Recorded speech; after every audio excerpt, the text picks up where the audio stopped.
Shalom saudara-saudari yang dikasihi oleh Tuhan Yesus Kristus. Hari ini kembali kita belajar kebenaran firman Tuhan yang terambil di dalam 2 Korintus pasal 5 ayatnya yang ke-10. Sebab kita semua harus menghadap tahta pengadilan Kristus, supaya setiap orang memperoleh apa yang patut diterimanya, sesuai dengan yang dilakukannya dalam hidupnya ini, baik ataupun jahat. Saudara, tema perenungan firman Tuhan hari ini adalah pengadilan Allah. Tentu Tuhan menciptakan manusia di muka bumi ini. Kita memiliki kehendak bebas untuk melakukan hal yang baik ataupun yang jahat. Tetapi segala sesuatu yang kita lakukan di muka bumi ini akan masuk di dalam pengadilan Allah. Dan setiap umat manusia harus mempertanggungjawabkan kehidupannya ketika ada di muka bumi ini, saudara. Kalau kita memahami akan adanya pengadilan Allah, berarti kita harus benar-benar mempersiapkan diri supaya ketika Tuhan mengadili umat manusia dan kita ada di dalamnya, kita masuk di dalam penilaian Tuhan, sehingga kita masuk di dalam kerajaannya, bukan masuk di dalam penghukuman. Saudara yang dikasihi oleh Tuhan Yesus Kristus, tentu saudara mungkin bertanya, kapankah masa pengadilan Allah itu? Pengadilan adalah masa di mana akhir zaman, di mana dunia ini akan berakhir dan Tuhan akan datang sebagai hakim yang adil bersama dengan para malaikatnya dalam kemuliaannya, dan akan mengumpulkan segala bangsa dalam pengadilan itu. Bicara pengadilan Allah adalah bicara tentang akhir zaman, saudara. Banyak orang mungkin akan memprediksi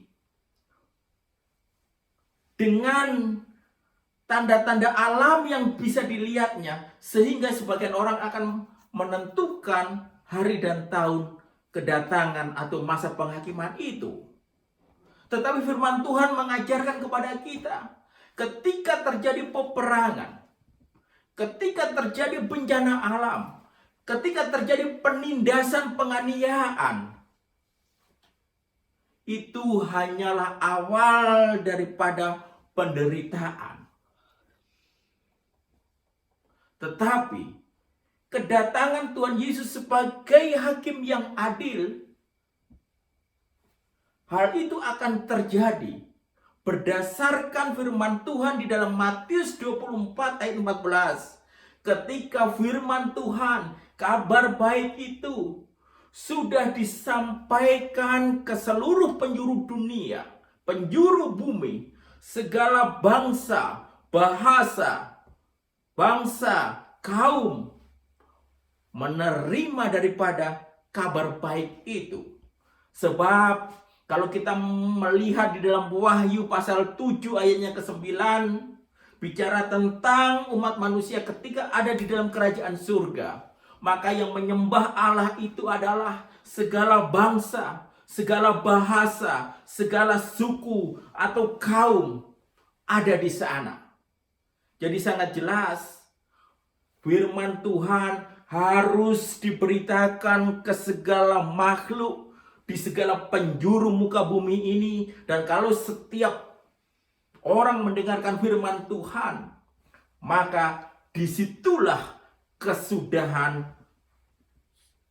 kehidupan yang ada di muka bumi ini. Maka Tuhan akan datang untuk kedua kali sebagai hakim yang adil. Mungkin saudara bertanya, kapan atau tepatnya waktu kedatangan Tuhan Yesus itu di tahun keberapa? Kalau mungkin orang berkata di tahun sekian Tuhan Yesus pasti datang, firman Tuhan tidak menjelaskan tepatnya kapan datangnya Tuhan Yesus kedua kali sebagai hakim yang adil itu. Di dalam 2 Petrus pasal 3 ayatnya yang ke-10, di sana dijelaskan bahwa kedatangan Tuhan itu seperti pencuri. Artinya tidak ada yang tahu. Pencuri, saudara, kalau mau merampok atau mencuri ke rumah orang, tentu dia berusaha mencari lengahnya daripada penghuni rumah itu, supaya dia bisa mencuri. Jadi sangat jelas, kedatangan Tuhan tidak ada yang tahu kapan dan waktu dan tanggalnya untuk Tuhan Yesus datang kedua kali sebagai hakim yang adil. Tetapi kita harus memahami karena Tuhan tidak menjelaskan secara pasti akan kedatangannya sebagai pengikut-pengikut Tuhan. Mari kita senantiasa berjaga-jaga. Karena sewaktu-waktu Tuhan bisa datang sebagai hakim yang adil di muka bumi ini.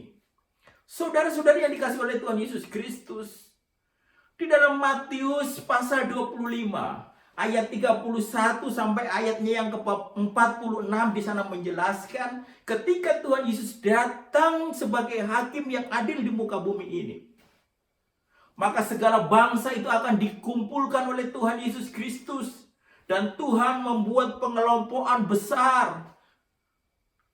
Mana yang menjadikan kelompok itu kelompok yang masuk sebelah kiri ataupun kelompok yang sebelah kanan, seperti gembala mengelompokkan mana kambing, mana domba. Kalau kambing di kelompok sebelah kiri, kalau domba masuk kelompok di sebelah kanan.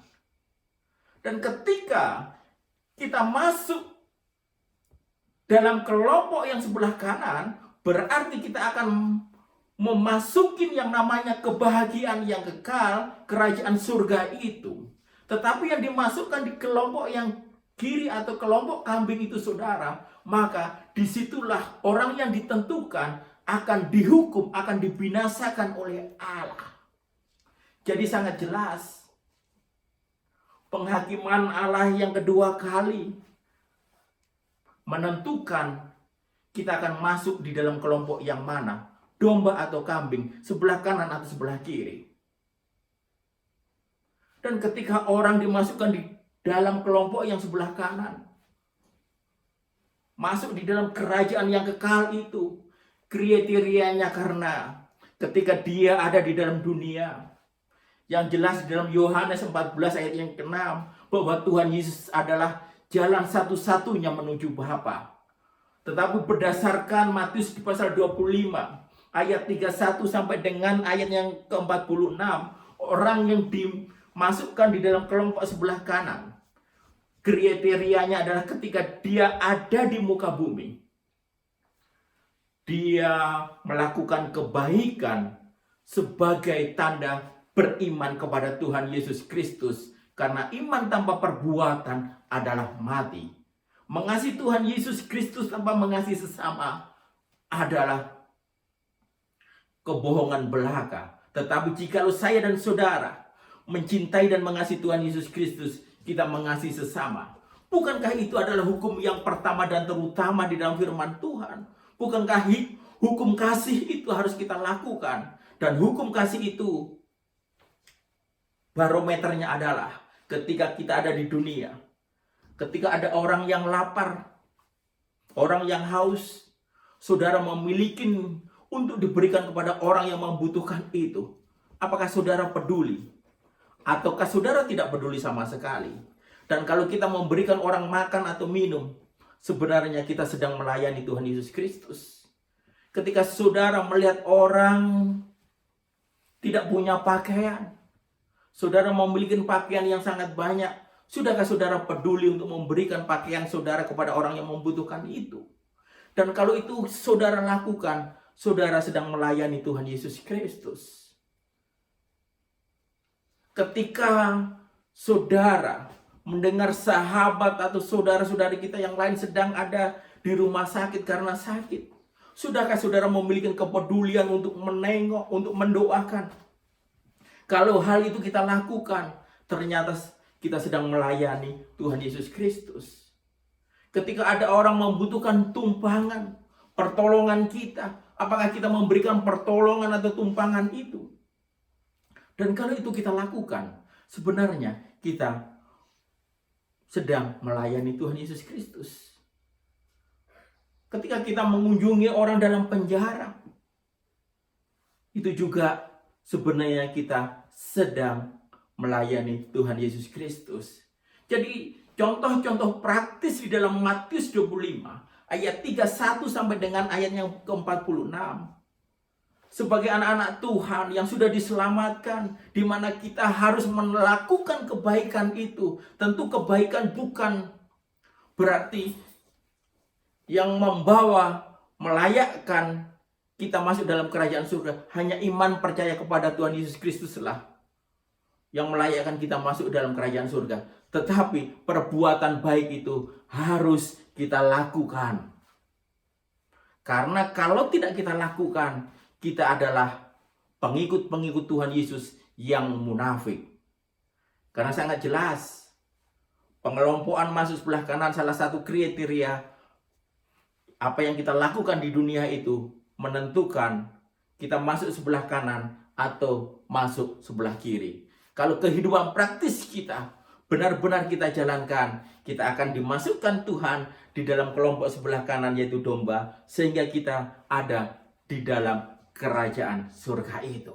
Jadi sangat jelas saudara, mengikut Tuhan, iman percaya kita kepada Tuhan Yesus Kristus dengan karyanya yang ajaib di atas kayu salib dan kuasa kebangkitannya itu harus menjadi iman kita sampai akhir hidup kita.